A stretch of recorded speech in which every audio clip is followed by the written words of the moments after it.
you got? Does it make your list? Which one of these is your favorite? Dead or alive? Take your pick. It's your choice, just don't bootlick. Tell us what you want in your top 5, and we gotta know the reason. Let's take a deep dive. If you the same as mine, I'll be your #1 supporter. Now relax and enjoy the podcast. All right, welcome to the No Order Podcast. I'm Doe, and we're here with Bear. What's going on, Bear? How you feeling today? Good. What's happening, Doe? Not much, bro. Excited for today's podcast. I think it's going to be one that is right up your alley. Comedy's always up my alley, so this is definitely going to be a good one. For sure. We got the top 5 comedy movies from a special guest today. He's a comedian in the Bay Area. You've probably seen him. If you haven't, you'll have to check him out at a comedy club near you. And he'll talk to you more about what he's got going on as well. We'll see what he's got going on, but definitely excited for this one. We got Chava on the line. So excited for this top 5 comedy movies of all time from him. Hopefully you got some of the same on your list. We'll see what you got compared to him and what I got as well. And kind of see his reasonings for what he got here. We got Chava here on the line. You on the line here with us, Chava? Yeah, I'm here. Thanks for joining us today, bro. Thanks for having me. Awesome. You want to hop right into it with your number 5? Yeah, we'll do it. My number 5 pick is, a lot of these are like my childhood favorites, so I guess that's kind of why I went with them. But number 5 has got to be, for me, one of Mel Brooks' Robin Hood Men in Tights. Classic Mel Brooks. Oh yeah, classic Mel Brooks. I mean, it's got a lot of his humor. I think, to me, like, I went back and watched it, and there was a lot going on during that time that, like, you put it in that, like, that kind of Renaissance sort of time period, I guess, and it almost kind of made it funnier. Like, there's like a Rodney King reference. There's like the pump shoes reference. There's like a few of those, so it kind of made it a little bit funnier. And also, it's got like a 20-year-old Dave Chappelle. I think that was his very first movie, right? A real young Dave Chappelle. A lot of people probably don't even know he was in that movie. Yeah, exactly. And like, even when I started like watching like Chappelle Show and stuff, I didn't even realize I was Dave Chappelle until like I watched it, and I'm like, wait a minute. Right. I recognize that high-pitched voice. Have to do a double take, huh? Yeah, exactly. I'm like, I had to go to Wikipedia. I'm like, wait a minute, I'm not crazy. Right, you had to go and get it confirmed on that IMDb for sure. I think Isaac Hayes was in that one too. He was in like the beginning of it. Wow, I didn't know either. Star-studded kast before really anyone knew about him. Yeah, jumped off.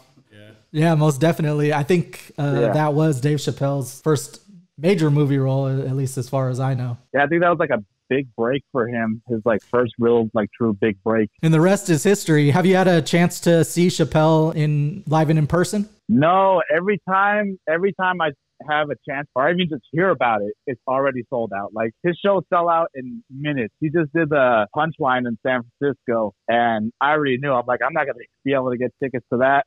He did the Chase Center here in San Francisco also, but then when I looked online, it was like $500 a ticket. So no, unfortunately, I've never gotten to see him live. I heard he's way better live than he is like in a special. Oh, I believe it, and it's probably getting more difficult to get tickets for sure. I can imagine. Oh, most definitely. They're usually all sold out within minutes. So I think that's a really good one for a comedy movie that maybe people might not recognize, but is definitely a classic. If you haven't seen that one, you really got to check it out. So number 5, Robin Hood Men in Tights. What do you got for number 4 for us here on the No Order Podcast, Chava? Number 4 is the Naked Gun movie. Naked Gun, Leslie Nielsen. Naked Gun. Yeah, with Leslie Nielsen. They all got OJ in them. OJ, yeah, they got the juice. They got the juice in them. Just the funniest fucking movies I've ever seen in my life. It's like stupid funny, but it's the kind of stupid funny you don't see anymore. Right, they got away from that. You see more raunchy nowadays. Yeah, opposed to maybe a slapstick comedy. There you go. Yeah. It's more slapstick. It's got like, visually, it's hilarious. It's like some of the punchlines, you actually have to watch it to actually laugh at it. Right. Yeah, like, you can't just be a passerby or something. Yeah, no. Yeah, you can't. Like, if you. I remember one specific part of that movie. He was showing them the bomb, and when it exploded, all their hair was all crazy. And he made the Beavis and Butthead reference. He was going, Cool. He was in the lab. Yeah, timepiece. Yeah. So that one was like in the 80s, right? 84, I believe. Okay, 84. Yeah, I think it was like, I think it like stretched to the 90s. I think the last one they did was like 1990. Yeah, because there was multiple of the Naked Gun kind of series. Yeah, 33 and a half or something. Yeah, 33 and a third. Yeah, it was like 33 and a half. Yeah. All of them were just freaking hilarious. Like, I'm just going to put the whole series because, you know, it's a spoof movie too, but it's just like funny slapstick, funny shit you don't see nowadays. And a lot of people didn't know about Leslie Nielsen, that he did a lot of dramatic, like this was like his first like comedy role. Like people think he's like kind of a natural at it, but he was actually a very serious actor before he did that. And that's what people know him as now, is like mainly his comedy stuff. But before that, more of a like method actor, I guess you'd maybe call him. Yeah. That's definitely a breakout role for him in the comedy world. Yeah, definitely. Awesome. Well, right now we got number 5, Robin Hood Men in Tights, and number 4 with The Naked Gun for Chava's top 5 comedy movies. If you want to check us out on the No Order podcast, you can find us on Spotify.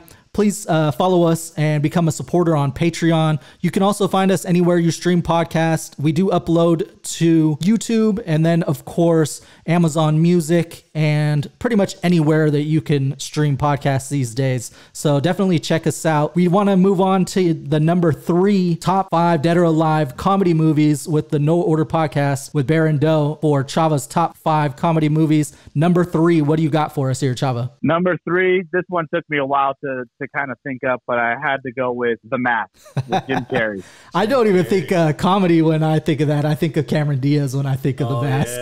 Yeah, exactly. Yeah, it can't be beat. It can't be beat. So why do you put this as number 3 for you here, Chava? Again, it's a childhood classic of mine. I think Jim Carrey was one of my big influences growing up. But you can just tell like I like movies where like people just like grab the ball and they just go with it, and that's what Jim Carrey did. Definitely grabbed the ball and went with this one. Yeah, it was wild. Even when it came out, it was something that was like way kind of out of left field, I think. Originally, you could kind of say, because you know he just took that. He took that mask and created his own, and you know it really stood out, especially in the time period. Yeah, it's definitely like a quotable movie too. Like I don't think there's like you can't really pinpoint your favorite parts in this movie. You're like, damn near the whole movie's my favorite part. Yeah, and people will definitely quote it. I mean, even still to this day. I mean, you get the smoking and just. Pretty much anything from that movie is relatable, and a lot of people know where it's from here. So for sure, a classic movie. And once again, Cameron Diaz definitely smoking. Yeah, she's aged like fine wine. Yeah, definitely made a great appearance in that movie. For sure. And what did you think about the number? I think it was number 2, right? Where it's what's his face? the one with Jamie Kennedy? Jamie Kennedy, yeah. Yeah. So here's the funny thing, because I was such a fan of the first one, of the first Mask, I dragged my parents to take me to go see that one in theaters, and I'm pretty sure they've never forgiven me for that. Definitely not what you were expecting. Yeah, no, I knew it wasn't gonna be the same, but like I said, I think I was just like, I don't care, it's The Mask, I want to go see it, and maybe like my 10-year-old brain was like, all right, and then I maybe watched it in later years, and I'm like, Mom, Dad, I'm so sorry. I'll give you your $20 back. That's hilarious, because I think I have a similar little story here that I want to bring up, but about bringing your parents to a movie. Go ahead. When the first Scary Movie came out with the Wayans brothers, I wanted to see it. I think it came out around when my birthday is. Not going to age myself right now, but like in the month where my birthday was, and we were going in. It was me, my mom, and my friend and my brother. And then we were all going to see the movie, and then a parent was coming out, mom with her son, and then she was trying to tell my mom, don't bring your kids to this movie, don't allow them. Oh my God, it's crazy. Like, it's so bad, it's so raunchy, like turn around right now, don't go. Yeah. And my mom was not a kid's movie. Not a kid's movie at all. Movie. My mom was a cool mom though at the time, so she was like, whatever. And then we all went. What it's all about. Yeah. And we all thought it was hilarious. So sucks to be that one kid who his mom took him out like 10 minutes into the movie. He lied to his mom, was like, oh yeah, it's going to be okay. Don't worry about it. Right. And she was just halfway through the movie. She was just like, we got to get out of here. Like, dude, you messed up, bro. You should have went with your friends or something. But yeah, if your mom's going to be like that. That's funny. Awesome. So we've got number 5, Robin Hood, Men in Tights. Number 4, The Naked Gun. Number 3, The Mask with Cameron Diaz, And then what do you got for your number 2? You got to make sure that the only good part of the movie. Emphasize that part. Yeah. Right. We just got to make sure everyone knows that Cameron Diaz was in that movie for sure. What about Jim Carrey? Oh yeah, him too. Oh yeah. He was afterthought. Co-star, right? Yeah, he was only in for a little bit. I don't remember rewinding to his parts. He was uncredited. I heard he was uncredited. I think I just left the Cameron Diaz parts on pause. Right on, Chava. So what do you got for us here on your number 2 for your top 5 Dead or Alive with the No Order podcast comedy movies of all time? Okay, number 2 is Mrs. Doubtfire. Oh, man. What do you think about that one, Bear?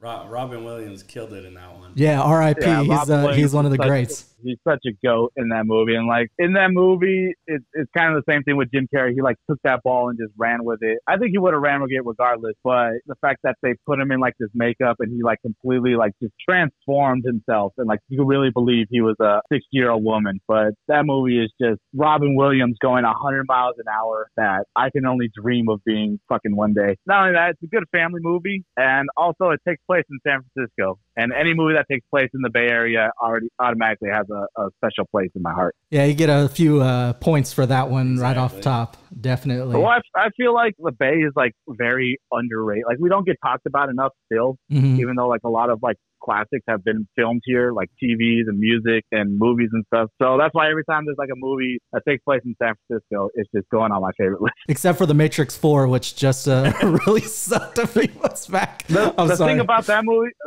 that movie is that I auditioned to be an extra and they didn't call me back. So I was like, screw that movie. Oh yeah, screw them. You still watched it though, right? No, no, I didn't. A lot of people were like, you're lucky you weren't in that movie. Boycott. Like, yeah, you don't want your name attached with that one. I do think I don't know like her name. I guess I could look it up here, but the Asian girl who was in Matrix 4, she had the opportunity to be in the Shanghai movie or the Matrix. Oh, okay. But she had to choose. Yeah. She chose wrong. Oh, that's so fucked up. All bad. All bad.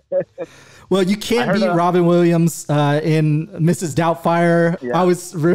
I'm not going to even try to quote it because I'm not going to sound like a 60-year-old woman at this point in my life. Hell no. Yeah, but definitely a lot of great actors in there over time. I think Bronson was in there. Sally Field. Yeah, absolutely. And James Bond was in there. Yeah, Pierce Brosnan. Yeah, definitely. I don't know, was that before or after? It was before. Yeah, he played the new boyfriend. Yeah, he played the new boyfriend, and then Robin Williams like spiked his drink, and then he started choking. I think he spiked his food because he said he was allergic shrimp, right? He said he was allergic to cayenne. No, he said he was allergic to pepper. Yeah, and he made it spicy. You're right. He just started like choking on that. He had to give him the Heimlich, right? Yeah, exactly, and like that's how he exposes himself. My apologies, I didn't realize that somebody could be allergic to cayenne pepper and spice. But if that's you, this podcast isn't for you. Yeah. I'm kind of a sissy when it comes to spicy. I'm trying to like get my palate up there, but yeah, I'm kind of a sissy when it comes to spicy food. So hey, that's okay if you do it, but if you just don't like it at all, I mean, I'm sorry for you. Yeah, no. A memorable moment was when he stuffed his face in the pie. Oh yeah, to put on the mask when they were coming over. Yeah. So the mom would recognize him. Right. She said it was like her beauty mask. Yeah. Straight whipped cream all over the face. Yeah. Yeah. Last second, stuck his face in the pie inside the fridge and then popped up. It's definitely hilarious. I didn't notice how just like different his acting was throughout the whole movie. Like he was like serious, next level, like very serious, and not really next level, but like he got serious on like one part, like a few parts, and then he gets like really silly in like the other part, like when he's playing Mr. Doubtfire. How he could switch up so quick. Yeah, I really like at the beginning when he's doing the voice acting. And he's like doing the whole cartoon, speaking so quickly. And I don't know. I just thought that was absolutely amazing. It reminds me of Good Morning Vietnam when he's like kind of doing his radio voice as well. Yeah, and that's why like I love Robin Williams, because you just have to tell him to just go. I don't even think they gave him pointers. They were just like, just talk, be you. Yeah, some guys you just got to let be, and they'll make sure it's gold. He definitely created his own and went in on that movie. Oh, for sure. For sure. Well, that's a really good number 2. That's a really good number 2. So I think we're down to number 1 here on the No Order podcast. Do remember that you can find us on Spotify and YouTube, and follow us on Twitch at the True Hogs Club on Twitch, or No Order Podcast on Twitch as well. What do you got for your number 1 of top 5 Dead or Alive comedy movies here, Chava? Okay, so number 1, couldn't even debate this one. My number 1 comedy film has got to be Ghostbusters. Ooh, I did not expect that. Yeah. I did not expect that for I'm such a huge Ghostbusters fan, dude. Like, it's not even funny. Well, tell us tell us why. Tell us what it comes from. Is it a childhood thing? Tell us all the reasons. It is a childhood thing, and to me, it's like the ultimate, like, it's like the perfect movie. Like, there's like very few wrong with it, and it's just, to me, it's got like everything in a movie. Like, it's got like friendship, and it's got romance. It's got action. It's end of the world. There's some like scary parts to it. Like, how many movies can combine all that into one film? Plus, you got a star-studded cast in that one. You got a star-studded cast. That was just, it could have even been way better, because not even way better, but it could have been way different. And even then, it probably wouldn't even made a dent, because like they wanted like Eddie Murphy and John Candy in it, and unfortunately they couldn't. But the fact that they still got like Rick Moranis and Ernie Hudson still made a very good film. Yeah, and of course you got Bill Murray in that one, and of course, Harold Ramis in that one as well. Oh yeah. Yeah, and then Sigourney Weaver, I believe. Sigourney Weaver's in it. Yeah. Wow. Rick Moranis is in it. A lot of people in my opinion, for an 80s movie, especially with like CGI ghosts and stuff, like the CGI holds up. Like, it always has to me. Yeah, still to this day. Like, I think because it wasn't cheesy, and then in the parts where it was meant to be kind of funny, it was obviously for that specific reason. Exactly. So it wasn't something that was like they're just throwing it in there for no reason. Yeah, definitely. I don't know, because there's some movies you can tell like, you can tell it was like a doll, or you could tell it was like, what's that one? Like stop motion, they just move. Yeah, they just move hella weird. I never got that with Ghostbusters. Even the second one, I thought whoever did the ghost did a really good job. The Marshmallow Man. Yeah, you always got to remember Marshmallow Man, dude. Stay puffed.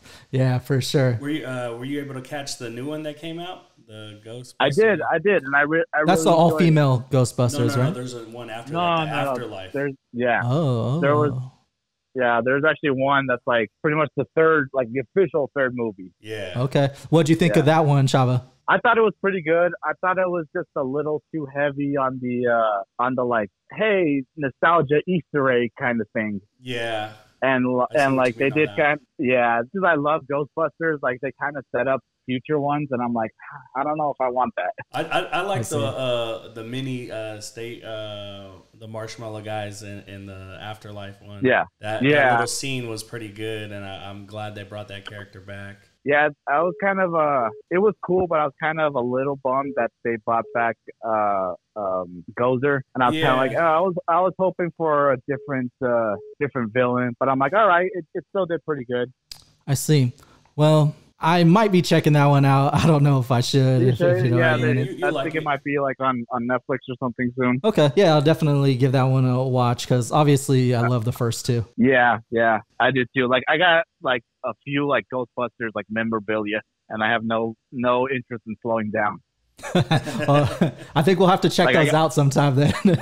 I'll send you a picture, dude. I got like I was even a Ghostbuster for this last Halloween. Awesome. I got like I got a record, a shot glass, a T-shirt, I bought the proton pack from was your Halloween costume, was it like authentic or was it just the inflatable one? Because I've been a Ghostbuster for Halloween, and it was just an inflatable pop. No, at it the was club. It was pretty authentic, but like they had like a jacket. I tried to look as much as like a no, not the whole suit. It was just like a jacket. Oh, okay. But it had like a Ghostbusters logo, and it had like who you gonna call written on it. Mm-hmm. I tried to look as much as like a Ernie Hudson as you can. No, like a blue collar worker. Like I went to the club in like shot pants, like what mechanics wear. Mm-hmm. Okay. Like the Dickies and stuff, and I try to wear like steel toes. Damn. But like the club with some steel toes? Yeah. I went to a bar with like steel toes. Yeah. Hey, you gotta be prepared to stomp somebody out if you need to. A ghost. I ain't afraid of no ghosts or bouncers. I was surprised they let me in too with those things. Right. They hit that wand on you. Shin, man. Shit. I had a proton pack, but the proton pack broke. So now I'm like kind of upset about it, but I refuse to get rid of it. And there's ghosts now out there floating around. Yeah. Yeah, I know.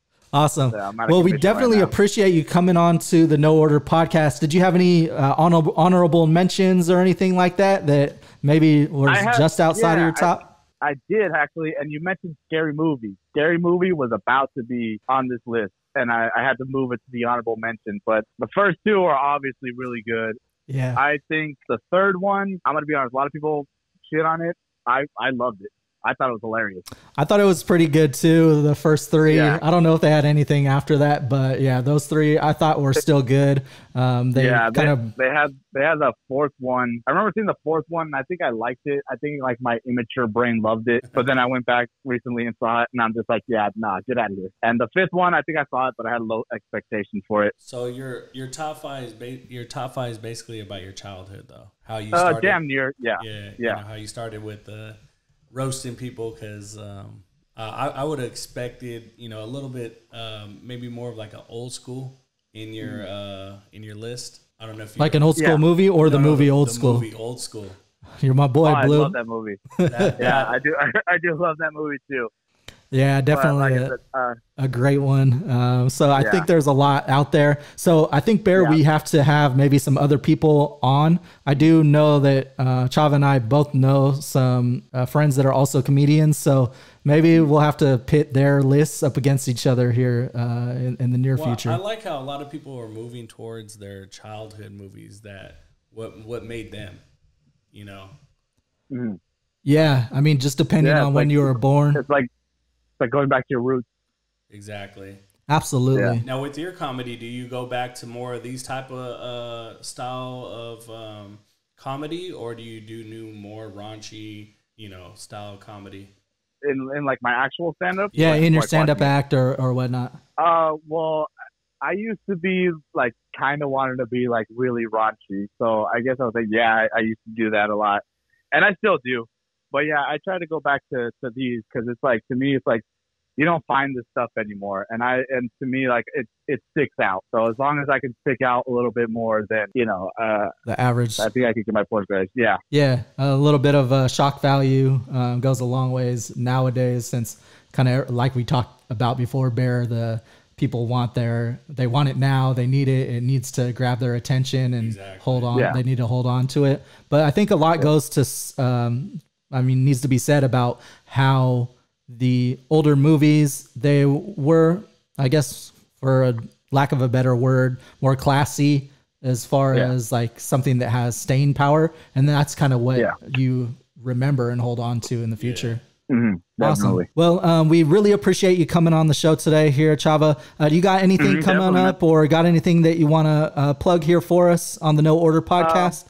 I guess if you just want to follow me on Instagram, it's Chava, CHAVA _DeLeon, DELEON on Instagram. I got one show coming up on the 20th in Pacifica. Oh, nice. Okay, so if you're in the Bay Area, in the Pacifica area. It'll be at, I think, the place is called Winter's Tavern. Awesome. So if anybody wants to come out, it's going to be a free show. It's not a bar, so obviously you got to be 21 and up. But, feel free to come by. If you guys got nothing to do that day. Sounds good. We'll definitely have to check that out, and we'll be looking for you at other comedy shows here in the future. we appreciate you coming on the show today, and we'll definitely have to have you back on if anyone has anything to say about your list, or if we're going to have to pit them against each other. All right, man. Thanks for having me. Thanks, Chava. Have a good one. You too. Peace. Thanks for tuning in to the No Order Podcast. We will be live on Twitch at True Hogs Club with Bear and Doe.